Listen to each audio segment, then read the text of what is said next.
বলছেন সে আমাদের পছন্দ মতো আমাদের জায়গাটা আমরা প্রতিষ্ঠান করবো, আমাদের যদি কারো স্বীকৃতি নেওয়ার প্রয়োজন নাই, এটাই সংবিধান বলছে। তা আমাদের এখন বিশ্বাস সংবিধানের ধারার সঙ্গে নবীর আইনের কাছে হচ্ছে ইসলামী আমাদের জমিয়তের সর্বভারতীয় সভাপতি হযরত মাওলানা আশরাফ মাদানী সাহেব সুপ্রিম কোর্টে গেছেন, আর অন্যান্য সংগঠন সুপ্রিম কোর্টে গেছেন। দোয়া করবেন এই মামলার আন্দোলন থাকবে, তেমনি আমাদের প্রথম করতে হবে যন্ত্র মন্ত্রের জন্য আমাদের যাদের নাম আসবে আর আমরা আনন্দ নয় যে আপনারা খাবার এলাকায় আর জেলে যেতে হবে ইনশাআল্লাহ। আর সেই যুগের মনে রেখেছেন আগে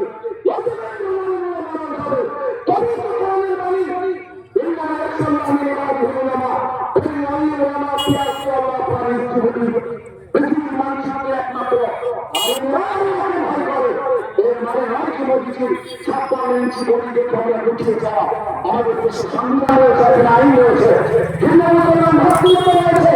প্রশাসন রয়েছে। বিধানসভায় পাশ করেছিলেন যে আমরা একরকম মানুষ উচ্চবর্ণ হিন্দু হয়ে দু একটা জায়গায় থাকলে চিৎকার করানো হতো, কিন্তু আমরা লক্ষ্যে যদি স্থির থাকি, আমাদের আদর্শ ঠিক থাকি, আমরা আন্দোলন গ্রুপটাকে যদি নষ্ট না হতে অনেক চক্রান্ত খাওয়া হবে। কেউ হয়তো 10 ইঞ্চ মেরে দেবে, কেউ হয়তো 10 ইঞ্চ মেরে দেবে, আন্দোলনটাকে থমকে দেওয়ার চেষ্টা করবে। আসুন আমরা প্রতিজ্ঞা করি যে হাত তুলে যে যতদিন পর্যন্ত আইন প্রত্যাহার না হবে আমরা আন্দোলন করবো ইনশাআল্লাহ। আমাদের ভারতের দেশের কোন সম্পত্তি নষ্ট হবে না ইনশাআল্লাহ।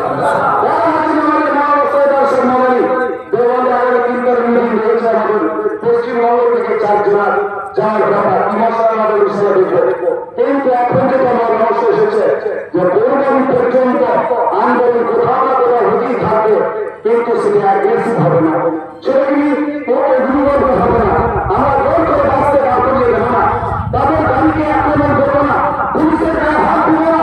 পৌরবাড়ি পর্যন্ত আমরা লোককে সচেতন করার জন্য ঠান্ডা আন্দোলন করবো। তারপর আমাদের বড়রা যদি বলেন আমরা ছেড়ে চলে যাবো। কত আলিপুর জেলখানায় লোক হবে আমরা 2000 সালে অকাপের জন্যই আলিপুর জেলখানায় গেছিলাম, আমরা মোরগিরা গেছিলাম, সবাই জায়গায় হবে না, আপনারা চলে যান। সেদিন আমরা বলেছিলাম আমাদেরকে নিয়ে গেলেন বাস ভর্তি করে, আর এখন আলিপুর থেকে আমরা হেঁটে যাবো না, কাশি আমাদের ইসলামটা হবে কাশি ভাঙাবেন না।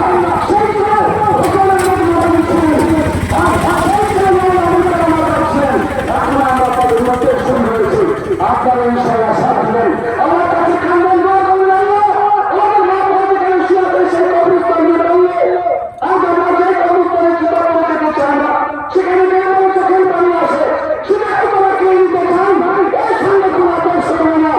এই প্রতিজ্ঞা করে আগামীকালকে আপনাদের আবার সন্ধ্যার জন্য সময় দেওয়ার জন্য আহ্বান জানিয়ে আমার বক্তব্য দিতে যাচ্ছি। ভক্তি হলে ক্ষমা করবেন, আগামী দিন আবার দেখা হবে। আল্লাহ যেখানে আমাদের মঞ্জুর সেখানে আমরা সাথ দিব। আল্লাহ আমাদেরকে কবুল করুন, এদের সঙ্গে কোনো আপোষ করবো না।